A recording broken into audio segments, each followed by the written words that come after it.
Menyebar lagu tak isi getutuha dan muda, menyebar dakwah nepoh berakah nepegahaba. Assalamualaikum warahmatullahi wabarakatuh. Hamdan wa syukranillah, salatan wa salaman ala rasulillah Muhammad ibn Abdillah wa ala alihi wa sahbihi wa man tabi'ah. Amma ba'du, faqala Allah subhanahu wa ta'ala fi kitabihil karim, a'udzu billahi minasy syaithanir rajim, bismillahirrahmanirrahim. Wa ibadur rahmanil ladzina yamshuna 'alal ardi hauna wa idza khatabahumul jahiluna qalu salama. Wa qala an-nabiyyu sallallahu alaihi wasallam, ana sayyidu waladi adam wala fakhar. Sadaqallahul azim wa sadaqa rasuluhul habibul karim wa nahnu ala dzalika minasy syahidina wasyakirin.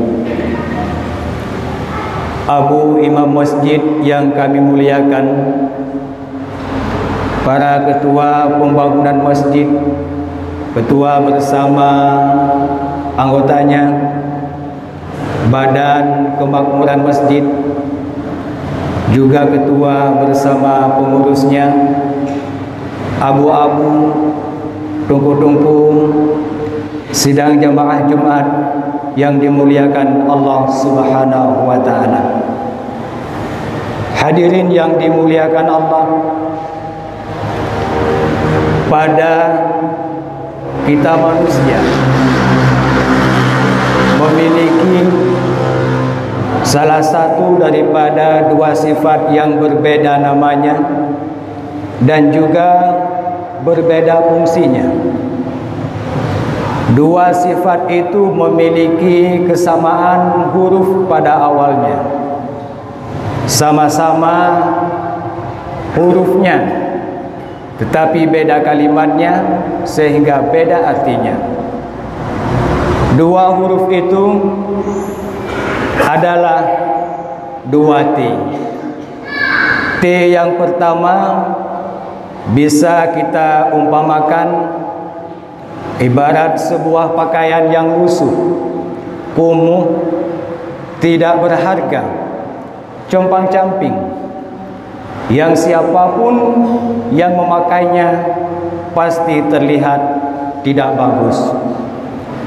Dan T yang satu lagi kita ibaratkan bagaikan sebuah pakaian yang berkualitas, mahal harganya, halus kainnya, cantik warnanya, yang siapapun yang memakainya akan terlihat tampan, indah dan menawan. Hadirin yang dimuliakan Allah Subhanahu wa ta'ala, T yang pertama adalah takabur. T yang kedua adalah tawadhu. Sifat takabur dan sifat tawadhu, dua sifat yang berlawanan. Jika sifat takabur adalah sifat yang tercela, maka sifat tawadhu adalah sifat yang mulia. Jika salah satu sifat dari dua sifat itu ada pada diri kita, maka kita akan merasakan hal yang berbeda pula. Di dalam satu riwayat, Rasul menjelaskan, di atas kepala seseorang manusia itu ada sebuah rantai. Juga di bawah telapak kaki manusia itu juga ada rantai, yang mana oleh Allah dengan rantai yang berada di atas kepala kita, Allah akan mengangkat derajat seseorang manusia jika dia memiliki sifat tawadhu. Dan dengan rantai yang ada di bawah telapak kakinya, Allah akan menurunkan derajatnya ke level yang paling bawah jika sifat takabur itu ada pada dirinya.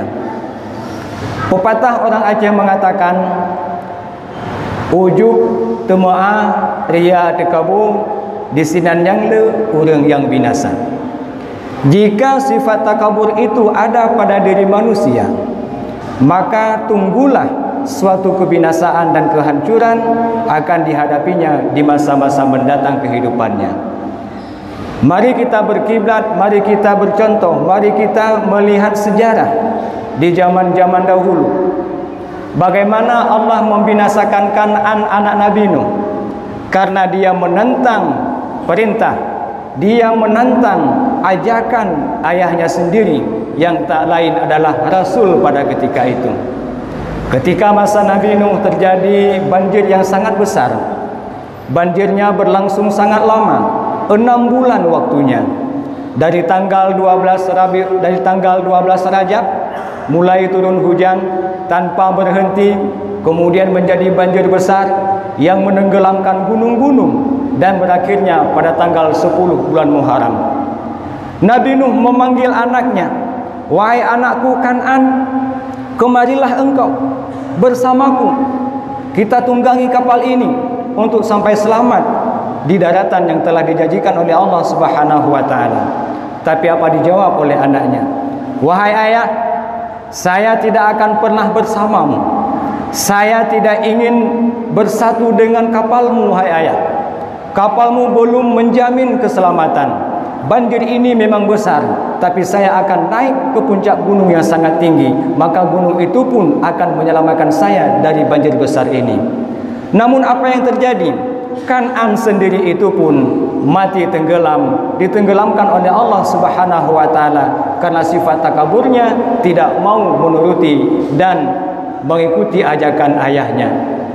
Kemudian di sisi lain ada contoh bagaimana Raja Namrud takabur dengan Allah Subhanahu wa taala. Raja Namrud pada ketika itu Nabi Ibrahim mengajak Namrud untuk menyembah Allah Subhanahu wa taala. Nabi Ibrahim mengajak Namrud untuk tidak bersyarikatkan Tuhan yang satu, Allah Subhanahu wa taala. Tetapi apa dijawab oleh Namrud? "Wahai Ibrahim, kalau engkau itu benar seorang nabi, aku ini tak mau mengikuti ajakanmu, wahai Ibrahim, maka datangkanlah azab kepadaku. Bila perlu, wahai Ibrahim, aku akan minta perang dengan Tuhanmu." Namrud itu minta perang dengan Allah Subhanahu wa taala. Begitu takaburnya. Ketika Namrud sudah siap dengan bala tentara yang sangat banyak, dengan pasukan yang sangat kuat, dengan senjata yang lengkap, maka tiba di satu tempat dia memanah ke atas seakan-akan dia memanah Allah Subhanahu wa taala. Tetapi ketika Allah membalas takaburnya si Namrud itu, tidak perlu dengan senjata yang kuat, tidak perlu dengan senjata yang canggih. Hanya Allah mengirimkan seekor nyamuk masuk dalam telinga Namrud. Kemudian nyamuk itu menggerogoti otaknya si Namrud hingga dia mati terkapar dalam keadaan yang sangat hina. Kemudian ada lagi Fir'aun alaihi lanatillah. Dia bukan minta perang dengan Allah, malah dia mengakui sebagai Tuhan. Kepada rakyatnya dia memerintahkan untuk menyembahnya sebagai Tuhan. Kepada para bawahannya dia memerintahkan untuk menyembah dirinya sebagai Tuhan. Tetapi apa yang dialami oleh Fir'aun? Dia ditenggelamkan dalam lautan yang merah. Maka dengan demikian sifat takabur itu merupakan sifat yang tercela. Jika ada pada satu orang memiliki sifat takabur, maka dia akan menghadapi dengan kebinasaan dan kehinaan pada akhirnya. Hadirin yang dimuliakan Allah Subhanahu wa taala. Sebalik daripada sifat takabur adalah sifat tawadhu. Sifat tawadhu, sifat rendah hati. Tidak begitu cepat menyalahkan orang lain, bisa menerima nasihat dari orang lain, bisa mendengarkan pepatah-pepatah yang baik dari orang lain, tidak gampang marah, dia menerima dengan hatinya yang ikhlas dan tulus. Maka pada orang itu ada yang namanya sifat tawadhu. Jika sifat tawadhu itu ada pada diri manusia, maka Allah akan menaikkan derajatnya. Meskipun orang itu mengalah banyak dengan orang lain, tetapi mengalah bukan dalam arti kata dia kalah.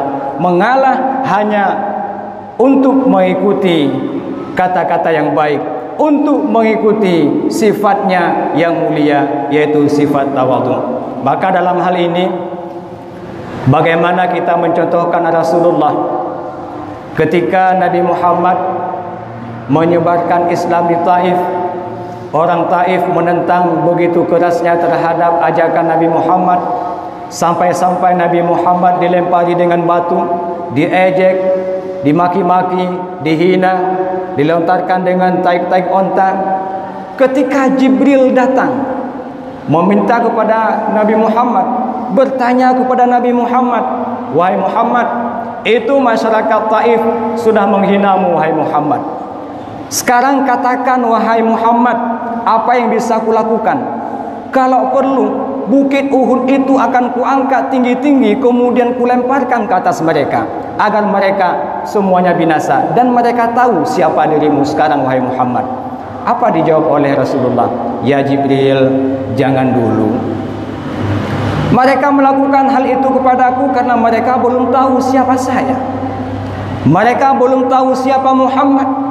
Mereka belum kenal siapa Nabi mereka. Kalau mereka tahu, maka mereka takkan melakukan hal yang semacam ini." Nabi Muhammad begitu tinggi akhlaknya, begitu tawadhu'nya di hadapan malaikat Jibril, bahkan di hadapan Allah Subhanahu wa taala.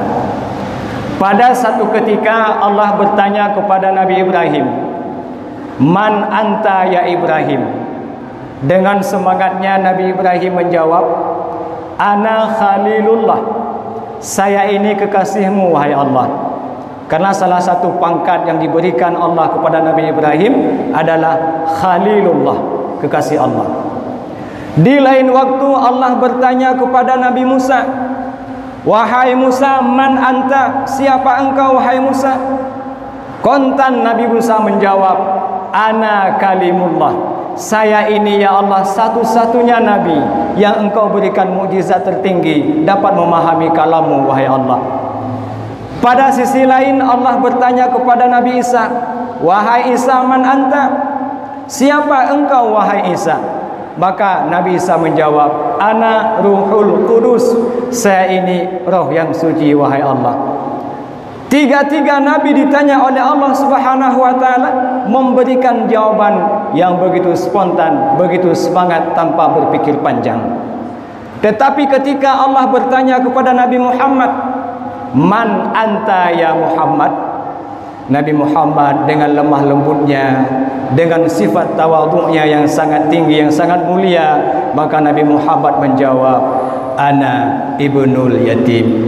Saya ini adalah anak yang yatim, ya Allah. Bagaimana tidak? Rasulullah Nabi kita Nabi Muhammad sallallahu alaihi wasallam itu terlahir dalam keadaan yatim. 2 tahun 4 tahun tinggal bersama Halimatus Sa'diyah, pindah tangan lagi ke tangan ibunya, diasuh oleh ibunya 2 tahun. Di umur yang ke-6 tahun meninggal ibunya yang bernama Aminah. Bergeser lagi ke kakeknya Abdul Muttalib, 2 tahun bersama kakeknya. Nabi Muhammad pun harus bersedih lagi dengan meninggal kakeknya. Maka Nabi Muhammad ketika ditanya oleh Allah, "Man anta ya Muhammad?" Begitu tawadhu'nya Nabi Muhammad menjawab, "Ana ibnul yatim." Saya ini hanya anak yatim, ya Allah. Maka pantas Allah Subhanahu wa taala memuji Nabi Muhammad, "Innaka ala khuluqin azim." Engkau Muhammad itu betul-betul sebagai seorang hamba yang sangat agung akhlak dan mulianya akhlakmu, wahai Muhammad. Maka begitu, sehingga Nabi Muhammad diberikan pangkat yang tinggi oleh Allah. Muhammad Sayyidul Mursalin, Muhammad Sayyidul Anam, Muhammad Sayyidul Alam. Muhammad panglima daripada segala rasul, Muhammad panglima daripada segala manusia. Malah Nabi Muhammad panglima daripada alam ini. Yang namanya alam adalah masya Allah, yang bukan Allah itulah semua alam. Nabi Muhammad pimpinan panglima tertinggi untuk seluruh alam. Kenapa demikian? Karena sifat tawadhu'nya Nabi Muhammad yang begitu tinggi di hadapan Allah Subhanahu wa taala. Maka dalam surat Al-Ahzab Allah mengatakan, laqad kana lakum fi rasulillahi uswatun hasanah. Sungguh pada rasulmu itu contoh tauladan yang baik. Nabi Muhammad sendiri mengatakan, ana sayyidu waladi Adam. Saya ini adalah panglimanya anak manusia. Wala fakhar, namun saya tidak bangga dengan pangkat ini. Begitulah akhlak mulia Nabi Muhammad dengan memiliki sifat tawadhu'nya. Hadirin yang dimuliakan Allah Subhanahu wa taala. Allah memberikan kemuliaan jika sifat tawadhu itu ada pada diri seseorang, bukan hanya untuk kapasitas manusia saja. Makhluk-makhluk Allah yang lain pun jika ada sifat tawadhu'nya, Allah pun akan memberikan sifat kemuliaan. Allah akan memuliakan dia dengan sifat tawadhu yang dimilikinya. Bagaimana tidak? Pada satu ketika Allah berfirman kepada seluruh bukit-bukit yang ada di atas muka bumi ini. Apa disampaikan oleh Allah? Wahai bukit-bukit, akan ada satu bukit yang akan aku pilih menjadi tempat untuk bersandarnya, bertenggernya kapal Nabi Nuh. Seperti yang telah kita sampaikan pada permukaan tadi. Nabi Nuh itu berlayar di atas air yang besar selama 6 bulan, dari bulan Rajab sampai dengan bulan Muharram. Ketika banjir itu mau surut, Allah berfirman kepada bukit-bukit, akan ada satu bukit yang akan saya pilih, kata Allah, untuk bersandarnya kapal Nabi Nuh. Maka bisa dipastikan, kalau begitu firman Allah Subhanahu wa taala, semua bukit ikut berkata, semua bukit angkat bicara. Barangkali Bukit Indah yang ada di Teluk Semawai pun angkat bicara. Saya yang paling cocok untuk bersandarnya kapal Nabi Nuh. Nama saya adalah Bukit Indah. Yang lain tidak cocok. Dijawab, dibantah oleh Bukit Barisan.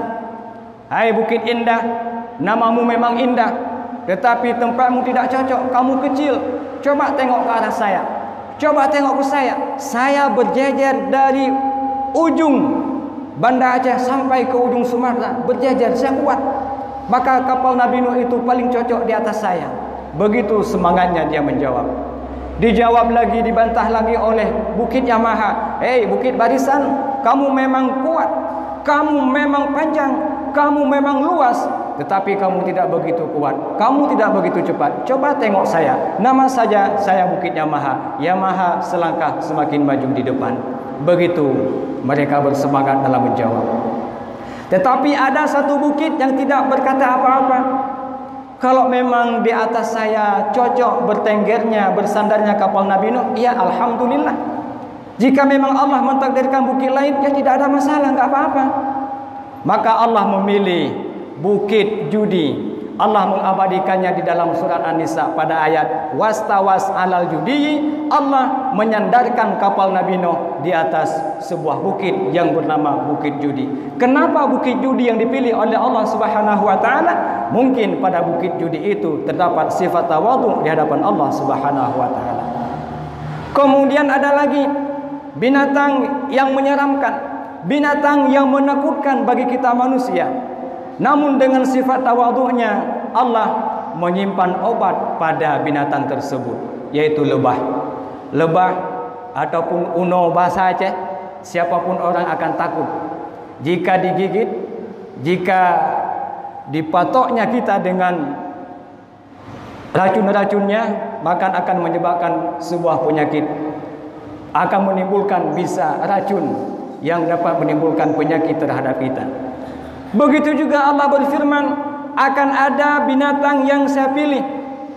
Dalam binatang itu akan saya simpan obat untuk manusia.